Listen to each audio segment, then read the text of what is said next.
نحمدہ و نصلی علی رسولہ الکریم۔ قال الامام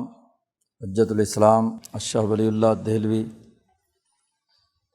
من ابواب الطہارہ اسرار الوضوء والغسل، دوسری قسم میں شاہ صاحب احادیث کی روشنی میں جو دین اسلام کے مختلف شعبے ہیں ان کی تفصیلات بیان کر رہے ہیں۔ سب سے پہلے کتاب الایمان میں ایمانیات سے متعلق بنیادی اصولی مباحث اور احادیث کی تشریح پیش کی گئی۔ اس کے بعد الاعتصام بالکتاب والسنہ کے عنوان سے کتاب اللہ اور سنت رسول اللہ صلی اللہ علیہ وسلم کی اہمیت اور علم کی اہمیت گزشتہ باب میں بیان کی گئی۔ تو ایمان اور علم کے بعد دوسرا اہم ترین درجہ اصول البر کا ہے، اور اصول البر اقترابات اور اس کے بعد پھر ارتفاقات پر مشتمل ہے۔ اصول البر میں 4 بنیادی اخلاق: طہارت، اخبات، سماحت اور عدالت۔ 2 بنیادی اخلاق جو طہارت اخبات سے متعلق ہیں، اس پر یہاں سے گفتگو کا آغاز کرتے ہیں، جن میں سب سے پہلے طہارت۔ دنیا بھر کے تمام معاشروں میں سب سے پہلی چیز جسم، کپڑوں اور جگہ کی پاکیزگی اور صفائی ہے۔ انسانی فطرت کا بنیادی تقاضا ہے کہ وہ صاف ستھرا رہے، پاکیزگی اختیار کرے۔ ہر مذہب اس حوالے سے طہارت کے بنیادی خلق کو تسلیم کرتا ہے اور کسی نہ کسی طرح اس کی اہمیت بیان کی جاتی ہے۔ یہودیت ہو یا عیسائیت، ہندو مت ہو یا کنفوشیسزم، ہر ایک میں طہارت کا ایک خاص طریقہ کار ہے۔ حجۃ الاسلام مولانا محمد قاسم نانوتوی نے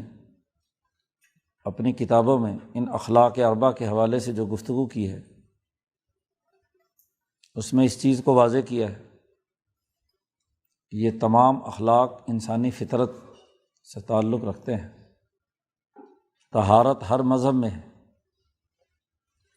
اور عبادات کا طور طریقہ بھی ہر مذہب میں پایا جاتا ہے، لیکن دین اسلام نے اس حوالے سے جو گفتگو کی ہے، اس کا تعلق ایک مکمل نظام کے ساتھ ہے۔ طہارت کا ایک باقاعدہ نظام، جس میں اس شعبے سے متعلق کوئی پہلو تشنہ تکمیل نہ رہے، اسے بیان کیا ہے۔ باقی مذاہب کے ہاں طہارت تو ہے، لیکن ناقص اور ادھوری۔ صفائی کرنا ان کے پیش نظر تو ہے، لیکن کسی کے ہاں صرف جسم کی صفائی ہے، کسی کے ہاں جسم میں بھی کسی ایک خاص حصے کی، محدود حصے کی ہے۔ لیکن دین اسلام نے جو طہارت کا نظام دیا ہے وہ جامع اور مکمل ہے، اور اس نے اس خلق سے متعلق جتنے ممکنہ پہلو انسانی زندگی کے ساتھ وابستہ تھے، ان کو مربوط طور پر باقاعدہ ایک طریقہ کار کے تحت منظم اور مربوط طور پر بیان کیا ہے، مرتبط کیا ہے۔ اس لیے شاہ صاحب نے سب سے پہلے یہاں طہارت سے متعلق بنیادی اصولی گفتگو کی ہے، پھر اس سے متعلق جو احادیث ہیں ان کی تشریحات بیان کی ہیں، پھر طہارت کے جتنی قسمیں اور طریقے بنتے تھے، تو ہر ایک کے الگ الگ اصول شاہ صاحب بیان کرتے ہیں اور متعلقہ احادیث کی تشریح کرتے ہیں۔ اس لیے قسم اول کے ابتدائیے میں یہ بات واضح کی تھی کہ چونکہ تمام باتوں کو ایک ہی وقت میں سمیٹنا ممکن نہیں ہے، یہاں جو ابواب میں مثلاً طہارت ہی کے بہت سارے شعبے ہیں، تو ہم ہر حصے سے متعلق جو اصولی گفتگو ہے وہ پہلے بیان کریں گے اور پھر احادیث کی تشریح کی جائے گی۔ تو طہارت سے متعلق پہلا علمی قاعدہ اور ضابطہ یہ بیان کیا ہے کہ جب ہم طہارت سے متعلق بنیادی امور پر گفتگو کریں گے تو وہ بنیادی طور پر 3 قسموں سے تعلق رکھتا ہے۔ اعلم ان الطہارۃ علی ثلاثۃ اقسام، جاننا چاہیے کہ طہارت کی 3 قسمیں ہیں، اس سے زائد ہو نہیں سکتی۔ نمبر 1، طہارت من الحدث، انسان کو حدث لاحق ہوتا ہے تو اس حدث سے پاکیزگی۔ حدث کیا ہے، اس کی حقیقت آگے آ رہی ہے۔ اور ایک طہارت وہ ہے جس کا تعلق ان گندگیوں اور نجاسات سے ہے جو بدن یا کپڑے یا جس مقام پر آپ رہ رہے ہیں اس کی صفائی اور پاکیزگی سے متعلق ہے۔ مکان، جگہ، کپڑے اور بدن۔ اور تیسری طہارت، باہر سے کوئی نجاست جسم پر لگی ہے تو وہ تو دوسری قسم میں شامل ہے۔ ایک تیسری قسم وہ ہے جو بدن ہی کے میل کچیل سے تعلق رکھتی ہے، جسم سے ہی چیزیں خارج ہوتی ہیں۔ تیسری قسم طہارت من الاوساخ النابتہ من البدن، جو بدن سے ہی اگ کر باہر آئی ہیں، ناخن مثلاً، جسم پر میل کچیل کا ہونا یا زیر ناف بال کا اگنا وغیرہ وغیرہ، جس سے انسان الجھاؤ کا شکار ہوتا ہے۔ وہ ایک قسم کی نجاستیں ہیں جو اس کے جسم کے ساتھ لگی ہوئی ہیں، ان کو انسان اپنے جسم سے دور کرنا پسند کرتا ہے، اس کی فطرت کا تقاضا ہے۔ تو ممکنہ طور پر طہارت کے 3 پہلو ہیں: طہارت من الحدث، طہارت من النجاسہ المتعلقہ بالبدن، اور وہ طہارت جو بدن سے ہی پرورش پا کر اگی ہے، میل کچیل۔ اب پہلی قسم جو ہے اس کی بنیادی حقیقت بیان کرتے ہیں۔ اما الطہارۃ من الاحداث، جہاں تک حدث سے طہارت حاصل کرنا، تو یہ بنیادی طہارت اصول البر سے ماخوذ ہے۔ اصول البر 4 چیزیں پہلے بیان کی تھی پیچھے مبحث میں، 5ویں مبحث میں، مبحث البر والاسم میں، کہ بر کیا ہے اور اسم کیا ہے۔ تو بر کا تعلق نوع انسانی، گرد و پیش میں موجود ملائے اعلیٰ، اسی طریقے سے عرش الہی اور ذات باری تعالیٰ، ان تمام کے اعتبار سے جو انسانیت کے لیے مفید ہیں وہ کیا ہے، بر کہلائے گا، جن میں ارتفاقات بھی ہیں، بدن انسانی، نوع انسانی کی ضروریات اور تقاضے۔ تو یہ تمام چیزیں ان کے فائدے کے لیے یہ کام کیا جائے تو وہ بر ہے، اور جو اس کی ضد ہے وہ الاسم ہے۔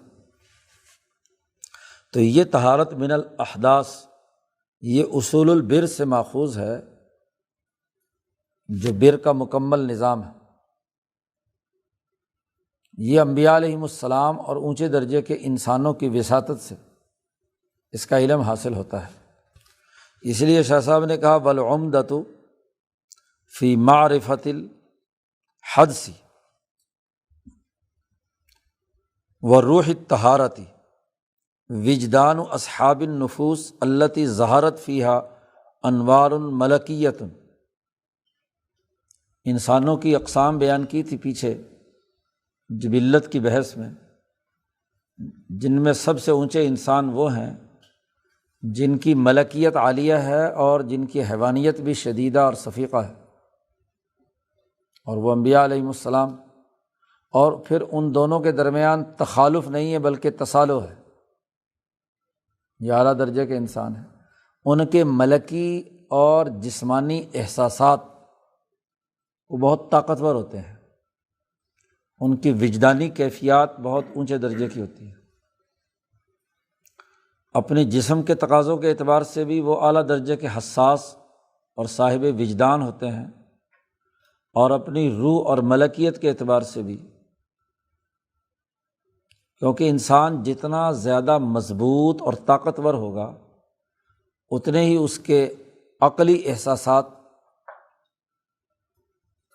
اور اس کے جسمانی تقاضوں کے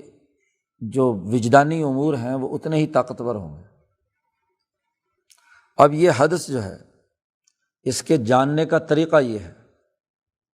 اور روح طہارت کے جاننے کا طریقہ یہ ہے کہ ایسے نفوس جو اعلیٰ ترین درجے کے ہیں، التی ظہرت فیہا، جن میں ملکیت کے انوار بہت خوبی کے ساتھ ظاہر ہوتے ہیں، ان کے احساسات ہیں، ان کا وجدانی امور ہے۔ دیکھو دنیا میں جتنے بھی علوم دریافت ہوئے ہیں وہ انسانی تجربات اور مشاہدات سے عبارت ہے۔ تجربات اور مشاہدات میں سب سے اعلیٰ ترین درجہ انسان کے وجدان کا ہے، خاص طور پر امراض کے علاج کے سلسلے میں کسی بھی دوائی کو جب تک انسانی جسم پر تجربہ کر کے اس کے رزلٹس نہیں دیکھے جاتے تو وہ دوائی انسانی جسم کے لیے استعمال میں نہیں لائی جا سکتی۔ جس کا وجدان اعلیٰ ترین درجے کا ہوگا اسی کے مطابق اس کو احساسات، اس دوائی کی تاثیرات اس کے جسم پر ظاہر ہوں گے۔ تو جیسے ان مادی اشیاء کے کچھ احساسات ہیں، یا گرد و پیش کی چیزوں کو دیکھ کر انسان جو اس سے متاثر ہوتا ہے اور اس سے چیزوں کا صحیح علم حاصل ہوتا ہے، ایسے ہی انسانی جسم کو جب حدث کی کیفیت لاحق ہو تو اونچے درجے کے لوگوں کو کس حالت پر انقباض، دل کی تنگی یا اس سے نفرت، طبعی طور پر نفرت اس سے ظاہر ہوتی ہے، اور کون سے آدمی ہیں جن کو اس کے متضاد دوسری کیفیت سے ان کے احساسات و ادراکات راحت اور خوشی محسوس کرتے ہیں۔ اس لیے جب کسی بھی چیز کا تجربہ کیا جاتا ہے، کسی رضاکاروں کی کسی جماعت پر، کسی بھی دوائی کا مثلاً، تو وہ صحت مند افراد تیار کیے جاتے ہیں، اور وہ اس بات کو قبول کرنے کے لیے تیار ہوتے ہیں کہ خدا نخواستہ اس دوائی کا ری ایکشن ہوا تو ان کا جسم، ان کا دفاعی نظام اتنا مضبوط ہو کہ ممکنہ طور پر ان کو بچایا جا سکے، جس کو پروونگ کہتے ہیں۔ یہ میڈیسن جتنی بھی ہیں، ہومیوپیتھک کی تو خاص طور پر انسانی جسم پر ان کی پروونگ سے ثابت ہوا کہ یہ دوائی یہ تاثیر پیدا کرتی ہے۔ اور آج یہاں دوسری میڈیسن جو ایلوپیتھک کی بھی ہیں، وہ بھی پہلے کتوں پہ، جانوروں پہ، بلیوں پہ، پھر جس کا ٹرائل انسان پر کیا جاتا ہے کہ یہ کیا نتائج دے رہی ہے۔ اسی طرح جو اونچے درجے کے لوگ ہیں، وہ جو روحانی معاملات ہیں، ملکی انوار، اس کی روشنی میں ان کے احساسات ہوتے ہیں کہ کس عمل سے انسانی روح خوشی محسوس کر رہی ہے اور کس حالت سے انسانی روح کے اندر انقباض اور منافرت پیدا ہو رہی ہے۔ شاہ صاحب کہتے ہیں فَأَحَسَّتْ بِمُنَافَرَتِهَا لِلْحَالَةِ الَّتِي تُسَمَّى حَدْثًا، جس حالت سے ان کی طبیعت نفرت کرتی ہے، اس کو اچھا نہیں سمجھتی، تو اس کو حدث کہا جاتا ہے۔ یعنی انسانی جسم میں ایک نئی چیز پیدا ہوئی ہے۔ حدث کا لغوی معنی تو نئی چیز کا پیدا ہونا ہے، لفظی اور لغوی معنی تو، یعنی انسانی جسم کے ڈسپلن سے ہٹ کر ایک نفرت کی، بغض کی یا انقباض کی، دل کی گھٹن کی، تنگی کی ایک کیفیت پیدا ہونا، اور یہ ایک عارضی کیفیت ہے، مستقل کیفیت یہ نہیں ہے۔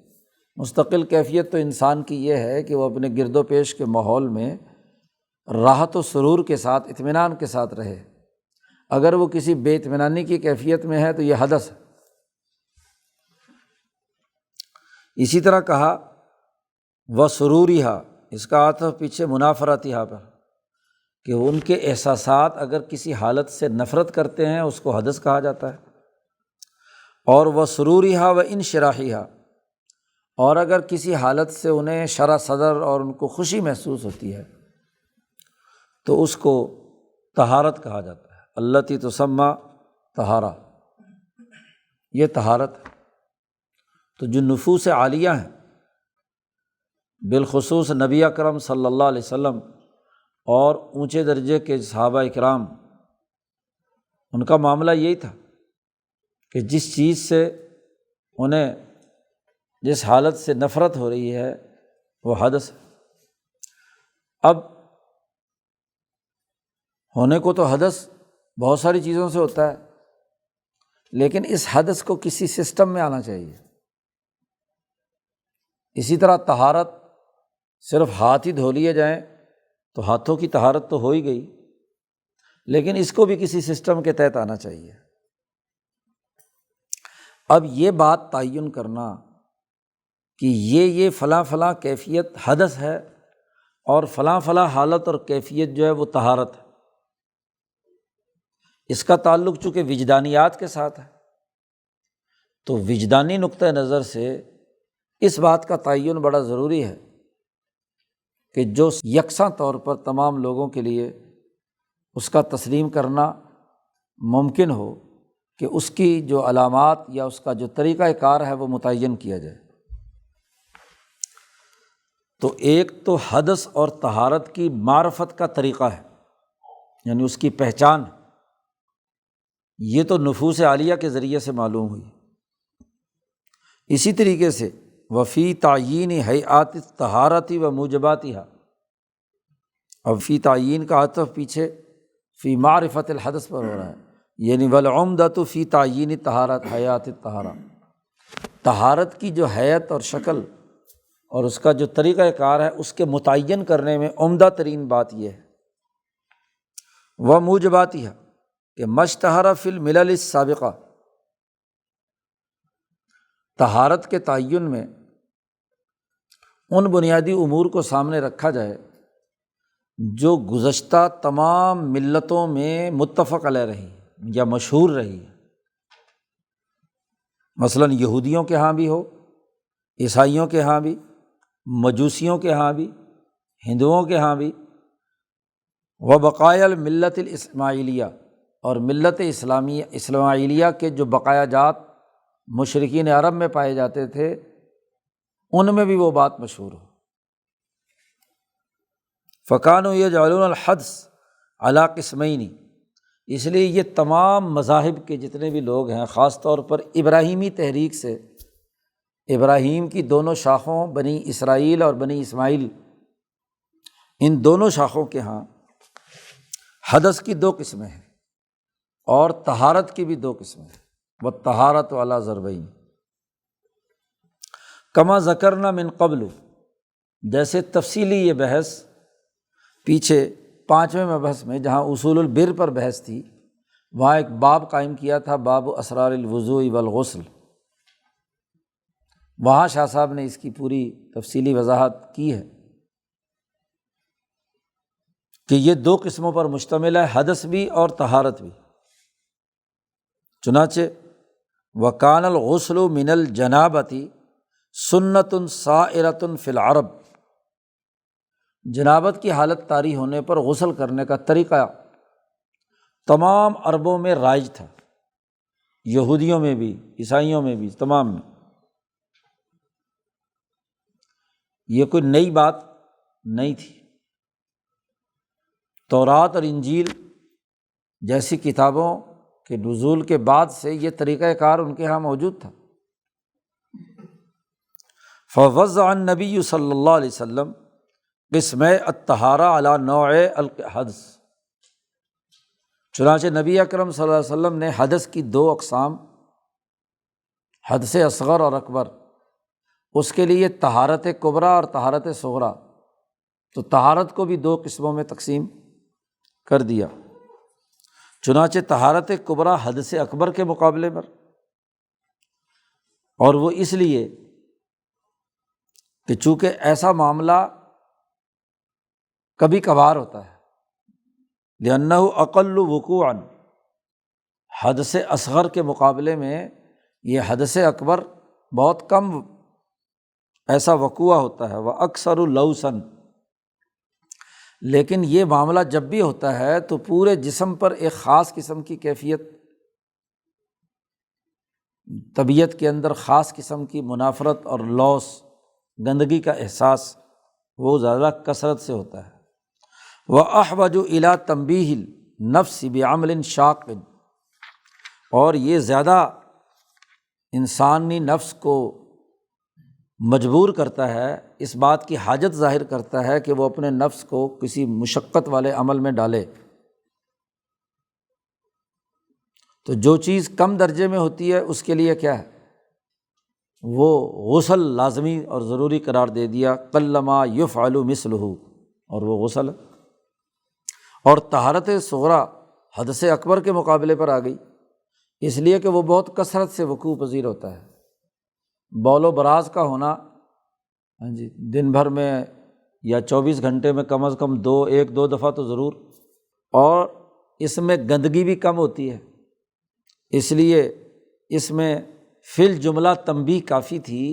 کہ پورا غسل نہ صحیح، اطراف جسم جو ہے وہ دھو لیے جائیں، اور اطراف سر، پاؤں، دایاں ہاتھ اور بایاں ہاتھ، تو ان اطراف کو دھو لیا جائے، جو جسم جہاں پر بھی جسم کا اینڈ ہوتا ہے، پاؤں کی طرف سے بھی، ہاتھوں کی طرف سے بھی، اور سر پر مسح کی صورت میں بھی، اور چہرے کے دھونے کے صورت میں بھی۔ تو ایک تو نبی اکرم صلی اللہ علیہ وسلم نے آ کر طہارت کا جب نظام بنایا تو حدث کی دونوں قسموں پر طہارت کی دونوں قسموں کو چسپاں کر دیا کہ یہ حدث ہو تو یہ طہارت، اور یہ حدث ہو تو یہ طہارت۔ اب شاہ صاحب کہتے ہیں کہ یہ جو حدث، تو حدث کے پہلو یعنی جس سے طبیعت کے اندر انقباض یا تنگی پیدا ہوتی ہے، ہیں تو بہت سارے، کیونکہ اس کا تعلق وجدان سے ہے، وجدانی احساسات کے ساتھ۔ والامور التی فیہا معنی الحدث، ایسے امور جن میں حدث کی معنویت پائی جاتی ہے، کثیرۃ جداً، بہت زیادہ ہے۔ یعرفھا اہل الاذواق السلیمہ، جو ذوق سلیم لوگ رکھتے ہیں تو وہ اس کو جانتے ہیں، لیکن یہاں اس حدث کو دور کرنے کو کسی قاعدے اور ضابطے میں ایسے طریقے سے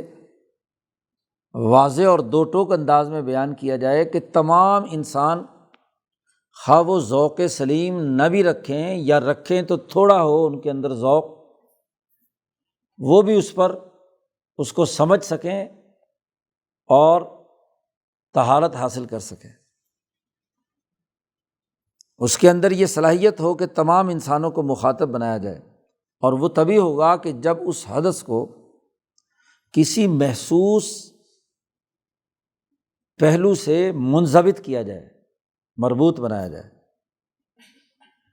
جب تک اس کے لیے ظاہری احساس کرنے والا قاعدہ اور ضابطہ نہیں ہوگا تو عام آدمی ذرا سی پیٹ میں گڑگڑ ہوگی تو اس کو حدث سمجھنا شروع کر دے گا۔ ظاہرۃ الاثر فی النفس، اور یہ بھی ضروری ہے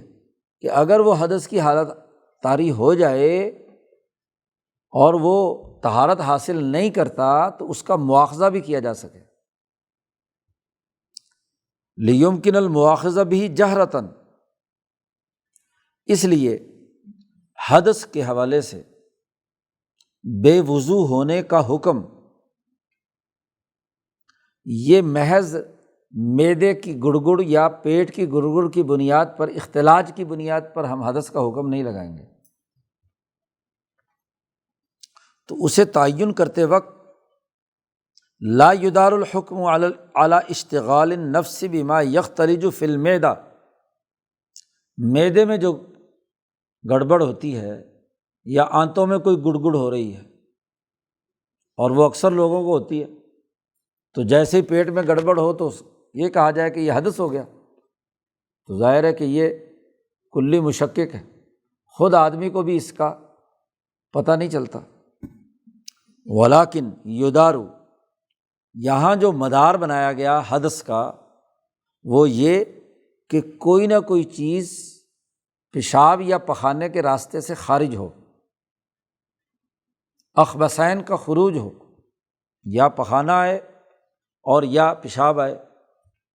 یا انہی دونوں راستوں سے کوئی ری خارج ہو جس کو انسان محسوس کرے واضح طور پر۔ اس لیے نبی اکرم صلی اللہ علیہ وسلم نے فرمایا کہ اگر پیٹ میں گڑبڑ ہو رہی ہو اور آپ نماز کی نیت باندھے کھڑے ہوں تو محض پیٹ کی گڑگڑ کی وجہ سے نماز توڑ کر وضو کے لیے نہیں جانا چاہیے، جب تک یہ یقین نہ ہو جائے کہ ری خارج ہوئی ہے، کیونکہ محض شک کی بنیاد پر تو پھر تو آدمی بس وضو ہی کرتا رہے گا۔ کون سا بندہ ہے جس کے پیٹ میں آج گڑگڑ نہیں ہوتی؟ آج کل تو زیادہ ہوتی ہے، پرانے زمانے میں تو معدے مضبوط تھے، تو پھر بھی حالت کیا ہے۔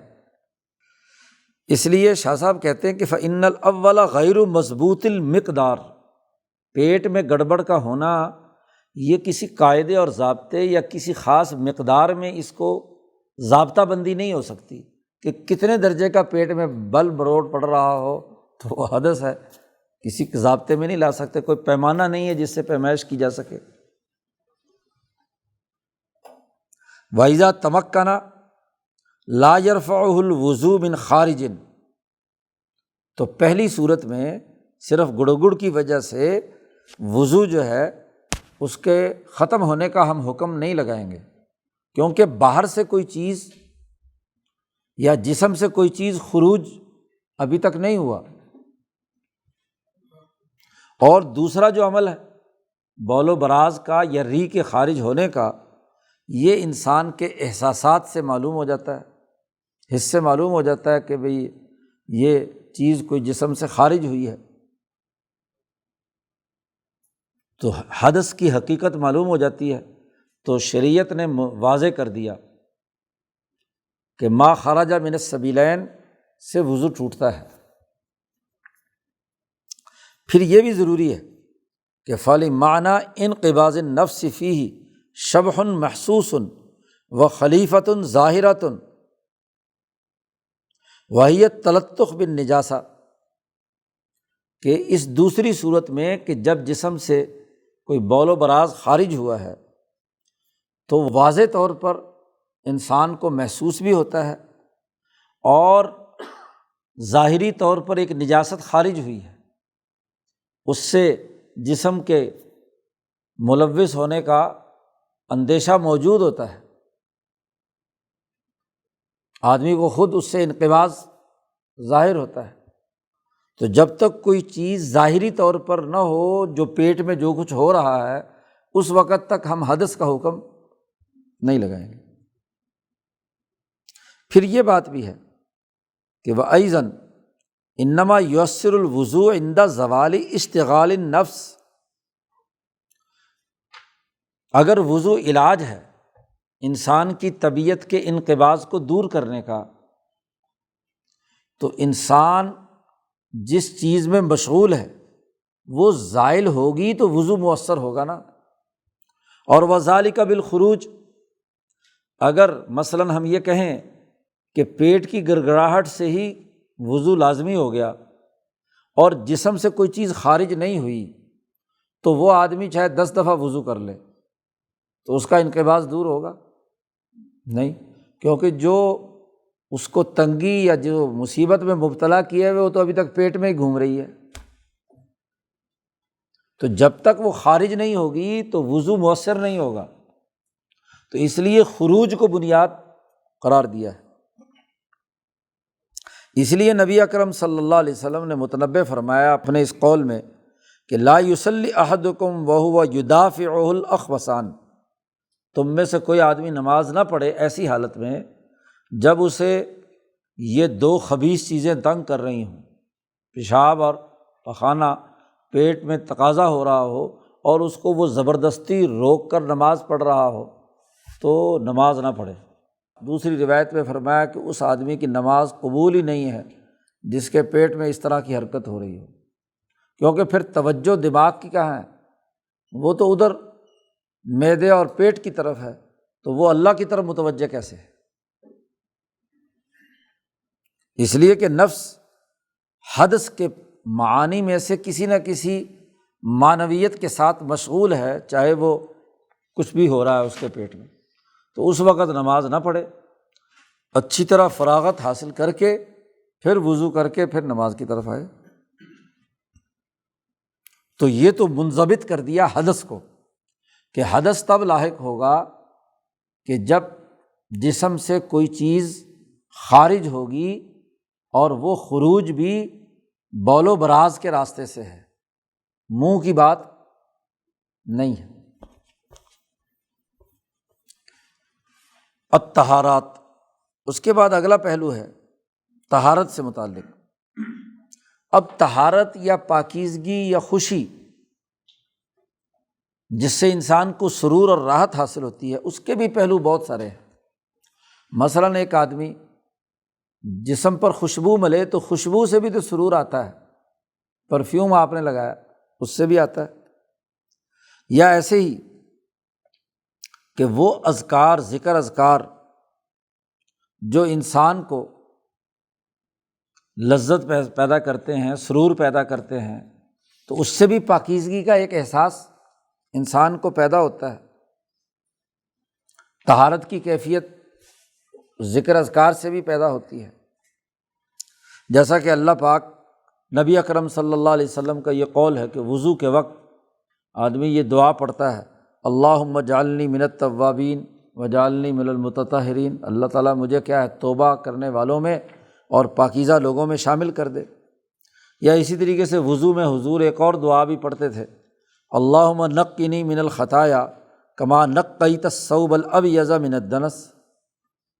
کہ اے اللہ میرے گناہوں کو اس طرح صاف پاک صاف کر دے جیسے سفید کپڑے پر کوئی داغ لگا ہوا ہو، تو جیسے اسے دھو کر دھوبی صاف کر دیتا ہے، تو اے اللہ میرے نفس کو بھی اسی طریقے سے پاک صاف کر دے گناہوں سے۔ تو اس سے بھی انسان کو ایک خاص قسم کی کیفیت حاصل ہوتی ہے۔ ایسے ہی اگر کسی بابرکت جگہ پہ انسان جاتا ہے تو وہاں جو انوارات نازل ہو رہے ہوتے ہیں، بزرگوں کی جگہوں پر آدمی جاتا ہے یا حرمین شریفین جاتا ہے تو وہاں بھی برکات نازل ہوتی ہیں، تو آدمی کو اطمینان اور سرور حاصل ہوتا ہے۔ تو طہارت کے بہت سارے یہ پہلو ہو سکتے ہیں، لیکن ایک ایسا ضابطہ جو جمہور انسانیت کے لیے قاعدہ کلیہ کے طور پر ہو، وہ تو ایسی چیز ہونی چاہیے کہ جو ہر حالت، ہر مکان اور ہر انسان کے لیے میسر ہو، آسان بھی ہو اور کسی ضبط کے اندر بھی آئے، منضبط بھی ہو وہ، اور وہ ایسی چیز ہونی چاہیے کہ جو ظاہری طور پر اس کا اثر نظر بھی آئے، اور وہ ایسا عمل بھی ہونا چاہیے جو تمام امتوں کی جماعتوں میں چلا آ رہا ہو۔ اب خوشبو، بسا اوقات ایک آدمی کو نزلہ ہے، بیمار ہے، تو خوشبو جتنی مرضی لگائے اسے تو خوشبو سے کوئی سرور حاصل نہیں ہوتا، بلکہ الٹا خوشبو سے کیا ہے، نفرت پیدا ہوتی ہے کہ جی یہ کیا، نزلے کی حالت میں طہارت تو کیا حاصل ہوگی، الٹا اس میں اس کے لیے مسئلہ بنے گا۔ اب ذکر کا احساس جس سے طہارت کا سرور حاصل ہو، یہ بھی ہر آدمی کے لیے ضروری نہیں ہے کہ ضرور وہ دعا مانگنے سے اس کو طہارت کا احساس ہو جائے۔ بے حس قسم کا آدمی اگر کسی متبرک جگہ پر بھی جائے تو اس کے احساسات ضروری نہیں کہ اس کو سرور اور انشراح بخشیں۔ تو وہ چیز ہونی چاہیے، وہ عمل ہونا چاہیے کہ جس کے ذریعے سے یہ تین پہلو ہوں۔ ایک تو منضبط ہو، اسی طریقے سے ظاہری طور پر اس کا اثر بھی محسوس ہو، اور امتیں جو گزشتہ امتیں ہیں ان میں بھی وہ طریقہ کار رائج ہو۔ تو پانی انسانی جسم کی صفائی کا کردار ادا کرتا ہے، تو پانی کا استعمال اور اس کے ذریعے سے غسل یا وضو، یہ دو ہی طے شدہ ایسے امور ہیں جو ظاہری طور پر مؤثر بھی ہیں اور محسوس بھی ہیں۔ اس لیے احداث کو دور کرنے کے لیے طہارت یعنی وضو اور غسل متعین کیے ہیں۔ اب وضو کیا ہے اور غسل کیا ہے، ان دونوں کی حقیقت بھی شاہ صاحب نے واضح کی۔ وَأَصْلُ الْوُضُوءِ، وضو کی اصل تو یہ ہے کہ غسل الاطراف، انسانی جسم کے تمام اطراف جو ہیں کنارے، ان تمام کو دھویا جائے۔ فَضَبَطَ الْوَجْهُ بِمَا ضَبَطَهُ وَالْيَدَيْنِ إِلَى الْمِرْفَقَيْنِ، مثلاً چہرے کو منضبط کیا کہ چہرہ دھویا جائے جو چہرے کے طور پر ہے، یعنی جو دوسرے لوگوں کو نظر آ رہا ہے، اور وہ پیشانی کے بالوں والا حصہ تو نظر نہیں آتا نا، جسم بالوں سے لے کر ٹھوڑی کے نیچے تک جس کو لوگ دیکھتے ہیں جسے، اور دونوں کانوں کی لو، اس کی بنیاد پر منضبط کر دیا کہ چہرے کا دھونا جو ہے اس کی یہ حدود ہے، یہ حضور صلی اللہ علیہ وسلم نے متعین کر دیا۔ اسی طرح ہاتھوں کو دھونے کا حکم دیا، والیدین الی المرفقین، یہاں تک۔ ویسے تو عربی میں ہاتھ یہاں انگلیوں سے لے کر کندھے تک کو پورے کو ید کہتے ہیں، جب الی المرفقین کہا تو باقی حصہ ساقط ہو گیا، یہ حصہ جو ہے یہ اس میں دھونے میں شامل کر دیا، اس لیے کہ لأن دون ذالک، اب ہاتھ یہاں سے لے کر یہاں تک تھا، اگر یہ صرف یہ حصہ دھویا جائے یا اتنا حصہ دھویا جائے تو ایک تو پورے عضو کا اکثر حصہ نہیں دھلتا، اس لیے اس کے اکثر حصہ دھونے کا حکم دیا گیا۔ کم درجے میں دھوئیں گے تو اس کا اثر جسم پر ظاہر نہیں ہوتا۔ ایسے ہی پاؤں، وہ ٹخنوں تک دھونے کا حکم دیا گیا، الی الکعبین، اس سے نیچے دھوئیں گے تو ایک عضو پورا نہیں بنتا، عضو پورے پاؤں کا ٹخنے تک بنتا ہے۔ ہاتھ میں تو یہ ہوا کہ اکثر حصہ دھو لیا تو پورا ہاتھ اس میں شامل ہو گیا، لیکن پاؤں زیادہ تر زمین پہ جب آدمی چلتا ہے تو زیادہ گندگی اور مٹی وغیرہ وغیرہ چیزیں لگتی ہیں، اس لیے اس پورے عضو کو دھونے کا حکم دیا گیا۔ لأن دون ذالک، اس لیے کہ پاؤں ٹخنوں سے نیچے اگر دھویا جائے تو وہ مکمل عضو نہیں بنتا۔ اسی طرح سر کا وظیفہ مسح قرار دیا، غسل نہیں، دھونا نہیں سر کو۔ کیوں؟ اس لیے کہ سر کا دھونا ہر وضو کے ساتھ، اس میں نوع من الحرج، انسان دور دراز سے پیدل چل کر آیا، پسینہ ہے بالوں میں، سر میں، تو اگر پسینے کی حالت میں سر دھو لیا جائے تو وہ تو بہت ساری بیماریوں کا سبب بنتا ہے، اور ہر وقت سر دھونا ہر وضو کے تحت ویسے بھی مشکل، اور عربوں کے ہاں تو چونکہ بڑے بڑے بال رکھتے تھے تو بال سکھانا، کنگھی کرنا، یہ ایک بہت بڑا یہ بھی بڑا مسئلہ، تو اس لیے جس چیز میں تکلیف تھی تو اس کا صرف مسح کرنا، قرآن نے کہہ دیا سر پر اپنا مسح کر لو۔ تو غسل کی بنیاد نظام وضو کا جو بنیاد بنائی گئی وہ غسل الاطراف، اطراف دھو لو، تو جب ایک چیز کے چاروں طرف دھو لی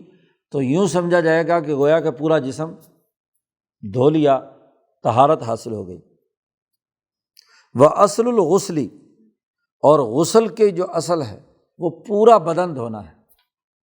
طہارت اصل میں تو کامل وہی ہے جس میں پورا بدن دھویا جائے، لیکن ہر بول و براز کے وقت غسل کو لازمی قرار دے دیا جائے تو یہ بھی ایک مصیبت، اس لیے اس کو مخصوص کر دیا حدث اکبر کے لیے۔ کہتے ہیں کہ وضو کو واجب کرنے کی اصل بنیاد خارج من السبیلین ہے، بول و براز کا خارج ہونا ہے، وما سوا ذالک، اور اس کے علاوہ جتنی بھی چیزیں ناقض وضو ہیں جن سے وضو ٹوٹ جاتا ہے، وہ تمام کی تمام چیزیں اسی پر محمول ہیں، خارج من السبیلین پر ہی کیا ہے، محمول ہے۔ اور غسل کو واجب کرنے کی اصل جماع ہے اور حیض ہے، کہ یہ دونوں ایسے معاملات ہیں، امرین ہیں، کہ نبی اکرم صلی اللہ علیہ وسلم سے پہلے بھی عربوں میں یہ موجود تھے، بلکہ یہودیوں میں، عیسائیوں میں، دنیا بھر کے مذاہب میں یہ معاملہ پہلے سے چلا آ رہا تھا، تو اسی کو نبی اکرم صلی اللہ علیہ وسلم نے منضبط کر کے مقرر کر دیا۔ یہ تو حدث سے جو متعلق طہارت ہے، اس کی تفصیل ہو گئی، اس کا نظام سامنے آ گیا کہ حدث کیا ہے، پھر حدث کی اقسام، اور طہارت کیا ہے، اس کی پھر دونوں اقسام۔ ہر طہارت ہر ایک حدث کے ساتھ کیا ہے، منضبط ہوگی۔ باقی جو طہارت کی دو قسمیں بیان کی تھیں، جن کا تعلق ایسی گندگی جو جسم یا کپڑے یا جگہ پہ لگی ہوئی ہے، یا ایسی گندگی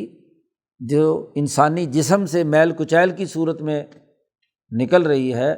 اس کا تعلق جو ہے دونوں قسموں کا طہارت کا، تو ماخوذان من الارتفاقات، پہلی حدث والی کا تعلق اصول البر سے ہے، اور یہ دونوں جو طہارتیں ہیں بعد والی، ان کا تعلق ارتفاقات سے، اس لیے کہ یہ جو دو دوسری طہارتیں ہیں، ان کا تقاضا ہر انسان کی اصل طبیعت کرتی ہے، خواہ کیسا ہی انسان کیوں نہ ہو، باہوش و حواس ہے، تو وہ اپنے جسم سے خارج ہونے والی گندگی یا کوئی گندی چیز اس کے بدن، کپڑے یا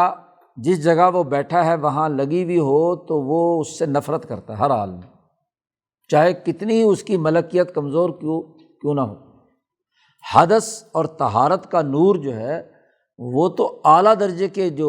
ملکیت عالیہ والے ہیں، انہوں نے محسوس کر کے اسے تمام انسانوں کے لیے بطور قانون اور ضابطے کے نافذ کر دیا تاکہ وہ ترقی حاصل کریں۔ اور یہ جو گندگی سے متعلق امور ہیں، یہ ارتفاقات کے دائرے سے ہیں، ہر انسان کی طبیعت اس کا تقاضا کرتی ہے۔ لا ينفك عنہما قوم ولا ملت، کوئی قوم اور ملت اس سے کبھی جدا نہیں رہی۔ کون آدمی ہے جو گندگی کے پاس رہتا ہے یا جسم پر برداشت کرتا ہے؟ کوئی مجنون اور پاگل ہو تو الگ بات ہے۔ اب ان دونوں طہارتوں کے حوالے سے شارع علیہ السلام یعنی نبی اکرم صلی اللہ علیہ وسلم نے ان طریقوں پر اعتماد کیا ہے جو خالص عرب سے متعلق ہے۔ خالص عرب کون ہیں؟ جو عرب بدو، جن کی معیشت، زندگی بسر کرنے کا جو گزر بسر ہے وہ رفاہیت متوسطہ کی بنیاد پر ہے۔ ایک آدمی جو تعیشات میں اور رفاہیت عالیہ میں ہے تو وہ تو کاغذ بھی پڑا ہوا ہو تو اس کو بھی گندگی سمجھ کر نفرت کر رہا ہوتا ہے۔ اتنے حساس ہوتے ہیں کہ ذرا ذرا سی چیز کو کیا ہے اپنے جسم سے دور کرنے کے لیے ان کو زیادہ حساسیت کی بنیاد پر فوراً ہاتھ دھونے، سینیٹائزر ملنے، ان کو وہم ہی پڑا رہتا ہے کہ پتہ نہیں کیا میرے ساتھ لگا ہوا ہے اسی چکر میں رہتے ہیں نا۔ اور یہ حد سے بڑی ہوئی حساسیت، یہ رفاہیت جو اعلیٰ درجے کی ہے، عالیہ ہے، یہ اس کا نتیجہ ہوتا ہے۔ نازک اندام ہوتے ہیں، ذرا سی بات قابل برداشت نہیں ہوتی، ان کی گندگی اور صفائی کا معیار اس وقت ہر وقت صفائی کرتے رہتے ہیں، ذرا سا کہیں کوئی چیز لگ گئی فوراً دھو، اسے صاف کرو۔ اور ایک وہ ہے کہ جو رفاہیت بالکل نچلے درجے کی، گھوڑا گدھا بھی وہیں باندھ رکھا ہے، وہیں اس کا بول و براز ہے اور وہیں سب کچھ ہے، وہیں وہ بیچارہ غربت کی وجہ سے اسی کمرے میں اس کا جانور بھی ہے، اسی جگہ پر وہ خود بھی رہ رہا ہے، تو اس کو اس بات کا احساس ہی نہیں ہے، یا جانوروں کے پیچھے ہے تو جانوروں کی نجاست اور گندگی اس کے چاروں طرف ہوتی ہے، اس بدبو کی حالت میں وہ رہ رہا ہوتا ہے۔ تو یا تو بالکل ہی پست اور یا بہت ہی تعیش پسند، ان دونوں کو چھوڑ کر حضور صلی اللہ علیہ وسلم نے ان گندگیوں کی صفائی کے حوالے سے رفاہیت متوسطہ کو سامنے رکھا ہے کہ انسان اعتدال کے ساتھ، کہ جو نہ تو جانوروں کے اندر رہ کر جانوروں کی سی حالت بنا لے، اور نہ ہی اتنا نازک اندام ہو کہ ذرا سی چیزوں سے کیا ہے نفرت کر کے ہر وقت صفائی کے پیچھے لٹھ لیے پھرتا رہے، ایسا نہیں۔ رفاہیت متوسطہ، جیسا کہ اس سلسلے میں اعتماد کیا ہے تمام ارتفاقات کو منضبط کرنے کے حوالے سے۔ مثلاً روٹی کھانی ہے، کھانے کے لیے حضور نے فرمایا رفاہیت متوسطہ ہونی چاہیے، نہ ہی اس طریقے سے کہ ہر چیز چھان چھون کر صاف پھٹک کر کے بالکل ایسا نفیس کہ جس کے اندر کسی بھی قسم کی کوئی کھردرا پن نہ ہو، نفیس ململ کا ریشم کا لباس کھانا پینا، اور ایک یہ ہے کہ بالکل جانوروں کی طرح بندہ کھرلی میں ڈال کر کھا رہا ہو، تو نئی رفاہیت متوسطہ، کھانا متوسط درجے کا ہو اور سلیقے سے دسترخوان پر بیٹھ کر ہاتھ دھو کر اطمینان کے ساتھ صحیح لقمے بنا کر اس کو کھائے، نہ کہ جانوروں کی طرح بس یا تو ہڑپ کر رہا ہے اور یا بہت ہی نزاکت سے اتنا لیتا ہے، پوری غذا بھی پوری نہیں لیتا، تو دونوں باتیں غلط ہیں نا۔ اس لیے نبی اکرم صلی اللہ علیہ وسلم نے جو عربوں کے پہلے سے متوسط معیشت کے طور طریقے تھے، اس سے زیادہ آداب متعین نہیں کیے، بلکہ فرما دیا کہ اگر کوئی آدمی ضرورت سے زیادہ نازک مزاج ہو کر مسلسل پانی سے چیز کو دھو رہا ہے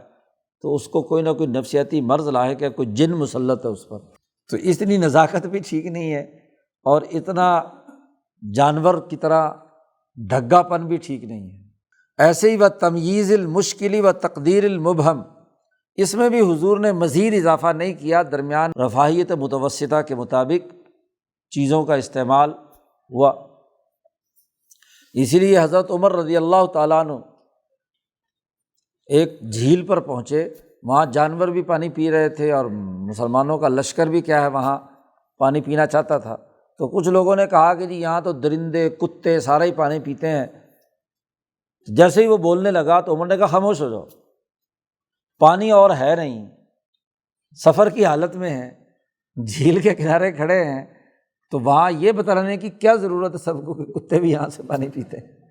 پانی پیو اور زیادہ اس چکر میں مت پڑو، زیادہ وہم میں نہیں پڑنا چاہیے۔ اسی طرح ایک مدینے میں ایک آدمی گوشت بیچتا پھر رہا ہے، تو حضرت عائشہ رضی اللہ تعالیٰ عنہ نے آواز سنی تو انہوں نے کہا کہ گوشت خریدنا چاہیے، پھر کہنے لگی کہ پتہ نہیں اس نے بسم اللہ پڑھ کے جانور بھی ذبح کیا ہوگا کہ نہیں، تو حضور نے فرمایا کہ تو شک کیوں کرتی ہے، جو آدمی باہر بیچ رہا ہے اور مسلمانوں کے علاقے میں بیچ رہا ہے تو ضرور اس نے بسم اللہ پڑھ کے ہی ذبح کیا ہوگا نا۔ تو یہ جو وہم ہے، شک کی حالت پیدا کرنا ہے، یہ بلا وجہ کا اپنے آپ کو مصیبت میں ڈالنا ہے۔ تو حضور نے اعتدال کے ساتھ چیزوں کو کرنے کا، رفاہیت متوسطہ کے اصول پر چیزوں کو کرنے کا حکم فرمایا۔ اب اصولی گفتگو مکمل ہو گئی طہارت سے متعلق، کہ تینوں طرح کی طہارتوں میں پہلے کا تعلق اصول البر سے ہے، اور دوسری اور تیسری کا تعلق ارتفاقات سے ہے۔ ارتفاقات سے یہ جو دو طہارتیں ہیں، اس میں حضور صلی اللہ علیہ وسلم سے پہلے جو رفاہیت متوسطہ عربوں کی تھی، حضور نے اسی کو برقرار رکھا، زیادہ انتہا پسندی بھی پیدا نہیں کی اور دوسری طرف کی حالت بھی پیدا نہیں ہونے دی، اور اصول البر میں جو حد سے متعلق ہے اس کو منضبط کر دیا قاعدوں اور ضابطوں میں، حد سے اصغر اور حد سے اکبر، طہارت کبریٰ اور طہارت صغریٰ میں۔ اب اس سے متعلق جو ابواب ہیں ان کی تشریحات شروع کرتے ہیں ان اصولوں کو بیان کرنے کے بعد۔ دوسرا باب فضل الوضو، وضو کی فضیلت اور اس کے آداب سے متعلق ہے۔ نبی اکرم صلی اللہ علیہ وسلم کی احادیث کی تشریح کرتے ہیں۔ نبی اکرم صلی اللہ علیہ وسلم نے فرمایا کہ الطہور شطر الایمان، طہارت حاصل کرنا ایمان کا نصف ہے۔ ایمان کا نصف طہارت، اور نصف کیا ہے؟ اخبات ہے، تو ایمان مکمل ہو جاتا ہے۔ اقول، اس حدیث سے مراد جو ایمان کہا ہے نا، شطر الایمان، ایمان سے مراد وہ حیت نفسانیہ ہے، انسان کی روح کی وہ حالت جو مرکب ہے نور طہارت اور نور اخبات، ان دونوں سے، کہ جس میں نور طہارت بھی ہو اور نور اخبات اور احسان بھی ہو۔ والاحسان اوضح منہ فی ھذا المعنی، اس معنی میں ایمان سے زیادہ جامع اور بہتر اور واضح ترین لفظ احسان ہے، کہ صفت احسان میں نور طہارت بھی شامل ہے اور نور اخبات بھی شامل ہے۔ تو حضور صلی اللہ علیہ وسلم نے جب یہ کہا کہ طہارت ایمان کا نصف ہے، تو نصف نور طہارت ہو گیا اور باقی نصف نور اخبات، دونوں ملیں گے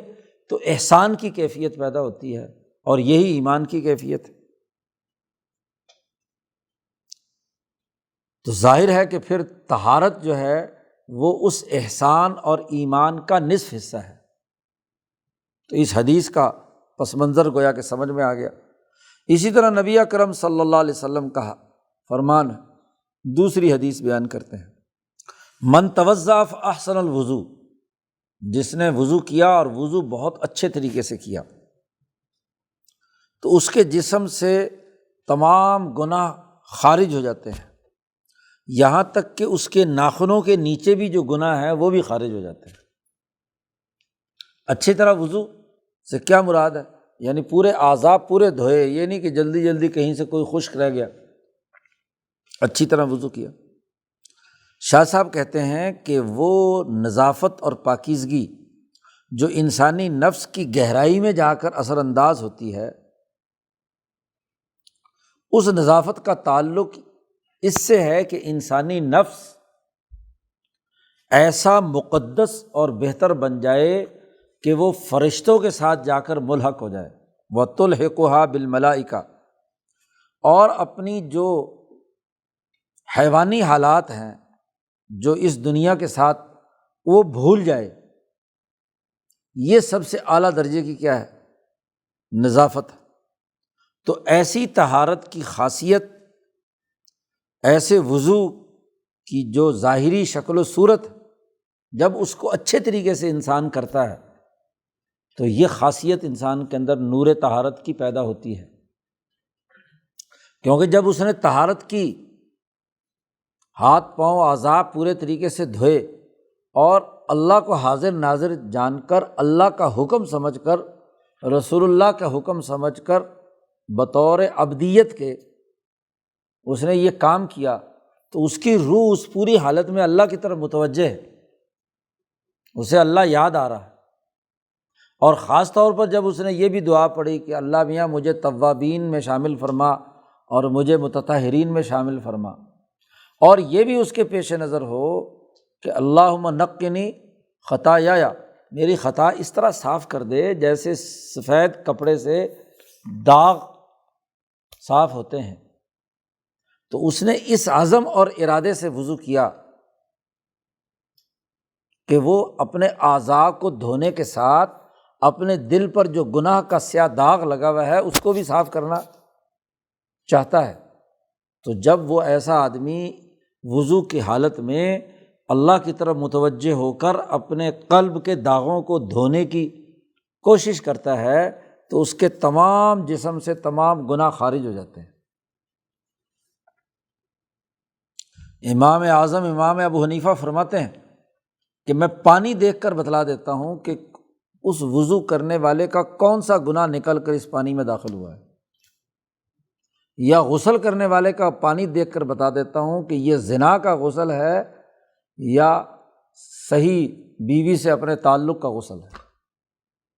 کیونکہ وہ پانی کے اندر اس گناہ کے اثرات دھل کر باہر جاتے ہیں۔ تو یہ خاصیت حضور نے مشاہدہ کی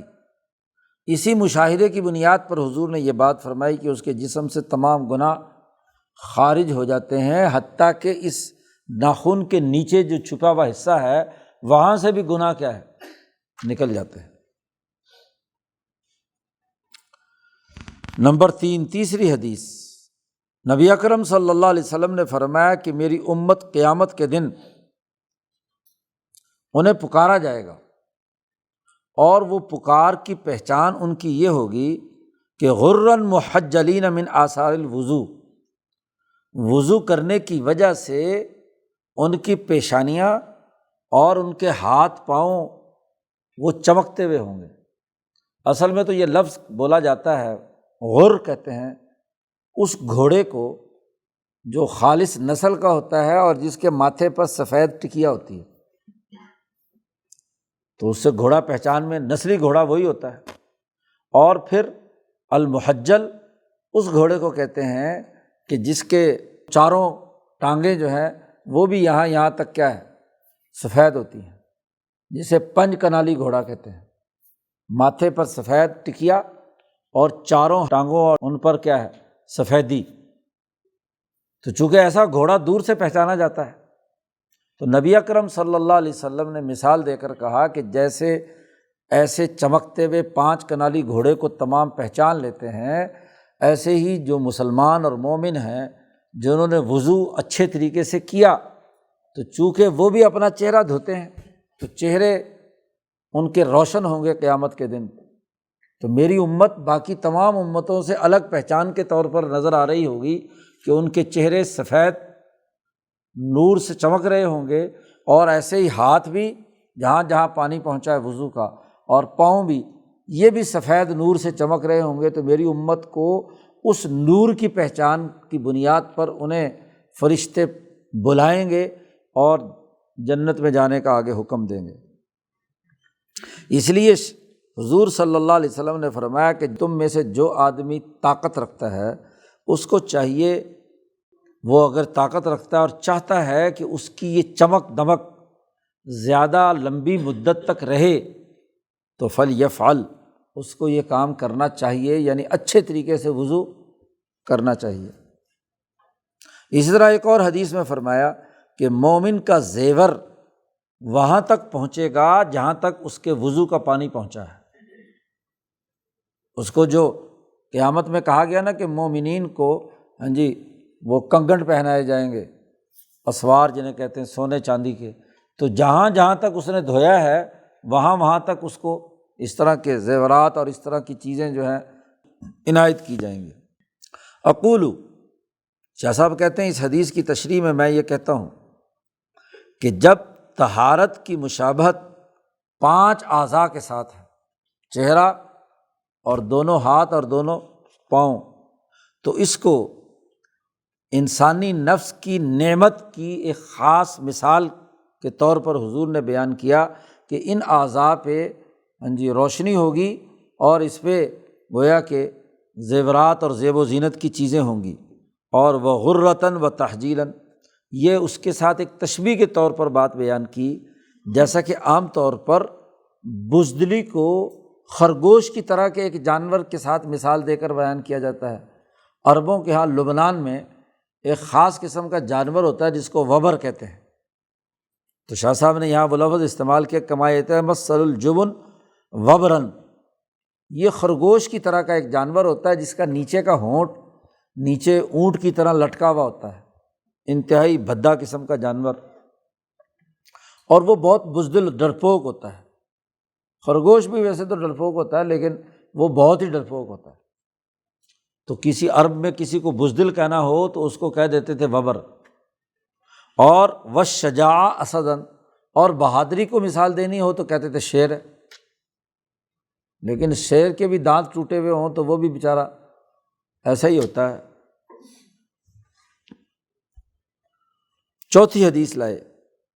حضور صلی اللہ علیہ وسلم نے فرمایا کہ وضو کی حفاظت مومن ہی کرتا ہے، لا یحافظ علی الوضوء الا مومن، یعنی ہر وقت اپنے وضو کی حفاظت کرنا، جیسے ہی وضو ٹوٹے فوراً وضو کر لے، تو یہ مومن ہی اس کی حفاظت کرتا ہے کیونکہ اس کے نور طہارت سے اس کو ایسا انس اور تعلق قائم ہو جاتا ہے کہ وہ ہمیشہ باوضو رہنے کی کوشش کرتا ہے۔ اقول، شاہ صاحب اس کی تشریح میں کہتے ہیں، میں یہ کہتا ہوں کہ یہ ہر وقت وضو سے رہنا بڑا مشقت انگیز عمل ہے۔ المحافظۃ علیہ شاقہ، کیونکہ یہ ہر آدمی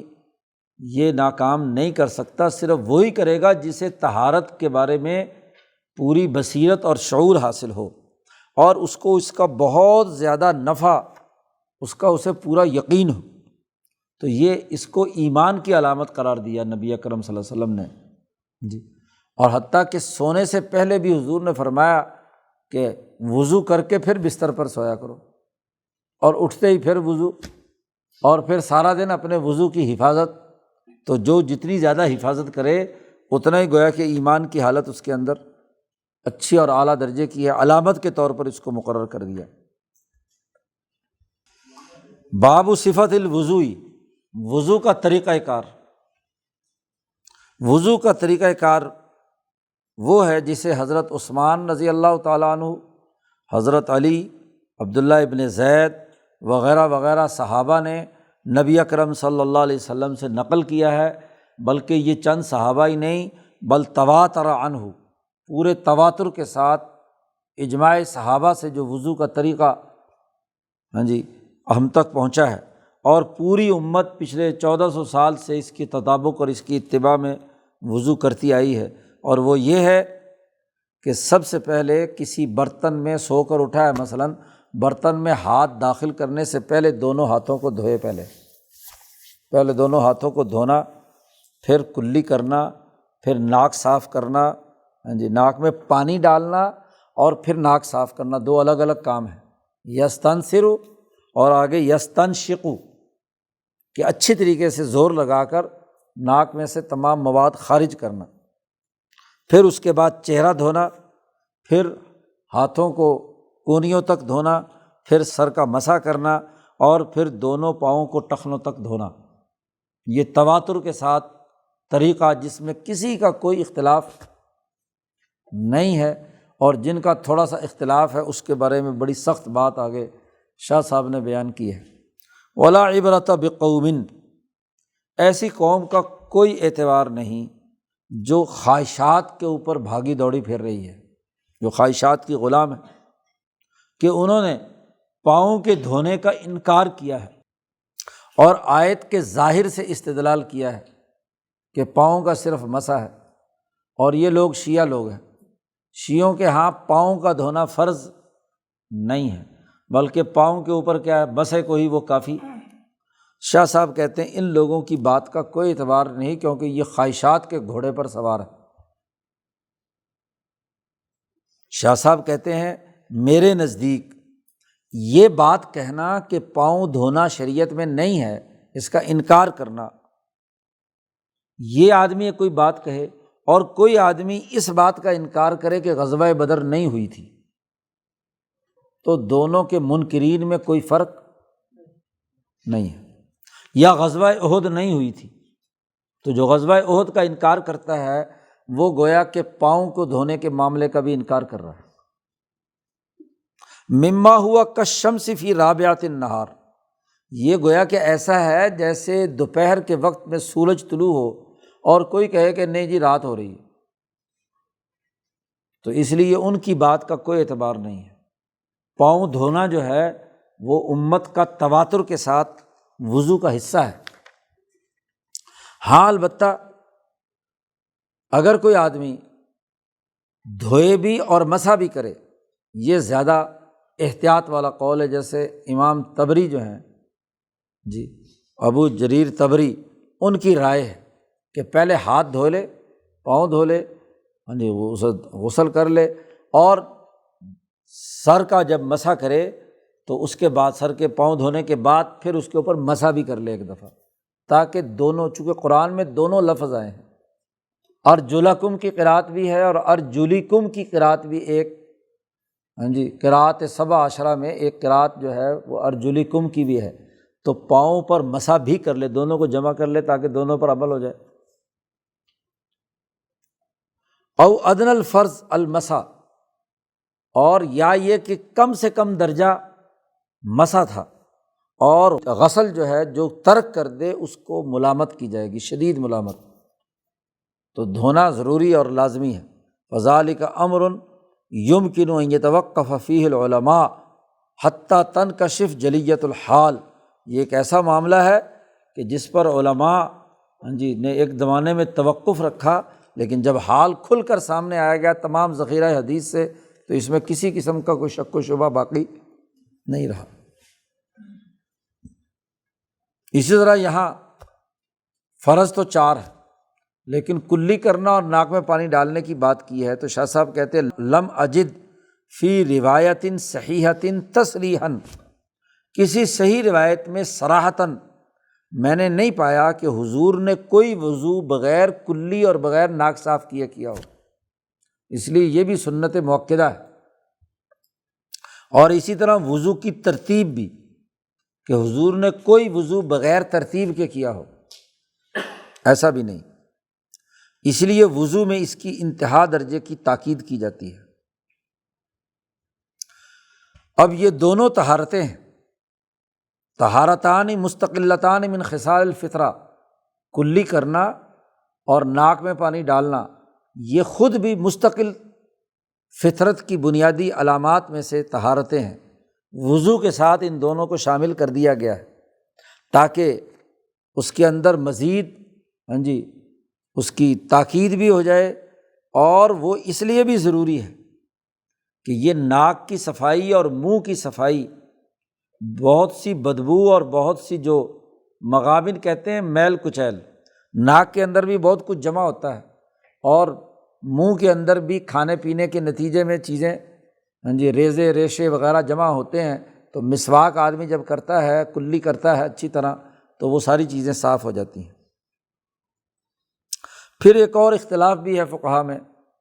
کہ کیا ایک ہی دفعہ پانی لے کر اسی سے کلی کرے اور اسی سے ناک میں پانی ڈالے، اس کو کہتے ہیں وصل، اور ایک ہے فصل۔ امام شافعی رحمۃ اللہ علیہ وغیرہ یہ کہتے ہیں، ائمہ ثلاثہ، کہ ایک ہی دفعہ کے پانی سے دونوں چیزیں کی جا سکتی ہیں، کرنی چاہیے۔ لیکن امام ابو حنیفہ رحمۃ اللہ علیہ فرماتے ہیں کہ یہ 2 الگ الگ طہارتیں ہیں، اس لیے ان دونوں کے لیے الگ الگ پانی لینا زیادہ بہتر ہے، ورنہ ہونا تو دونوں کی طرف سنت تو ادا ہو جائے گی، چاہے ایک ہی سے کرے۔ وہ کہتے ہیں کہ کلی کے لیے بھی الگ پانی لے کر پہلے منہ صاف کرے، اور پھر الگ سے پانی لے کر پھر ناک کو بھی کیا ہے صاف کرے۔ تو بہرحال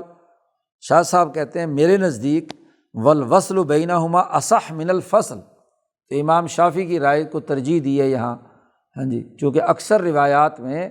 ایک ہی پانی سے نبی اکرم صلی اللہ علیہ وسلم نے کلی بھی کی ہے اور ناک بھی صاف کیا ہے، پانی کی بچت کی ہے۔ دعا کر لو، اللہم صلی